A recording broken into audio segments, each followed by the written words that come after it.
सनातन धर्म और इस्लाम ट्रस्ट में आपका स्वागत है।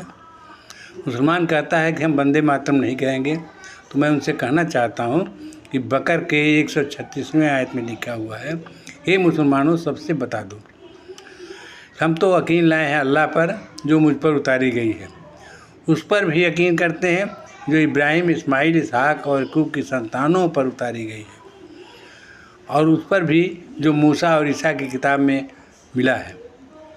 इसमें कोई फ़र्क नहीं है, सब एक ही ईश्वर की इबादत करते हैं।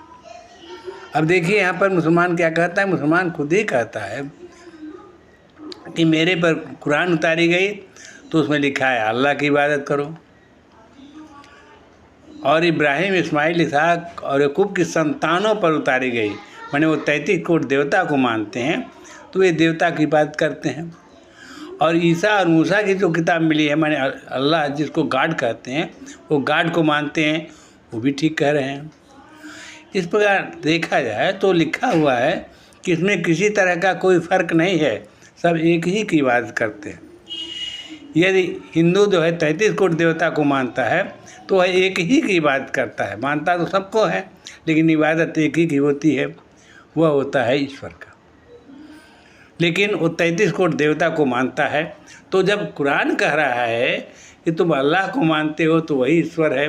जो 33 करोड़ देवता की पूजा करते हैं वो भी इसी ईश्वर का पूजा करते हैं, और जो गॉड की पूजा करते हैं वो भी इसी ईश्वर की पूजा करते हैं। तो मैं कहना चाहता हूँ कि मुसलमान तब क्यों कहता है कि वंदे मातरम नहीं गाएंगे। जब अल्लाह इसको सपोर्ट करता है तो वो कहने वाला कौन होता है कि हम वंदे मातरम नहीं गाएंगे, या जय श्री राम नहीं कहेंगे, जय श्री कृष्ण नहीं कहेंगे। ये तो कुरान में स्पष्ट ही लिखा है कि जो सनातन धर्म के लोग हैं, जो 33 करोड़ देवता को मानते हैं, वो भी जो है उसी ईश्वर की इबादत करते हैं। अर्थात ये वंदे मातरम बोलते हैं तो उसी ईश्वर का है, किसी की इबादत करते हैं तो उसी ईश्वर की इबादत करते हैं। जब कुरान इस चीज़ को मानता है तो आपको मानने में क्या परेशानी है। इसका मतलब आप जो है वो कुरान की आयतों का न अर्थ समझते हैं और न उसको समझाने की कोशिश करते हैं, बल्कि उसका विरोध करते हैं। इसलिए वो जो अल्लाह के साथ जो है आप अल्लाह को इनकार कर रहे हैं।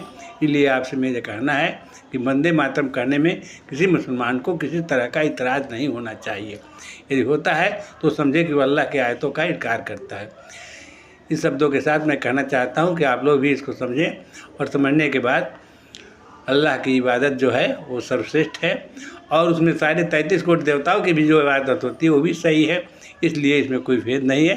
सब लोग जो है वह वंदे मातरम कहें, चाहे हिंदू हो, मुसलमान हो, ईसाई हो, कोई हर्ज नहीं है। ये विवाद गलत है।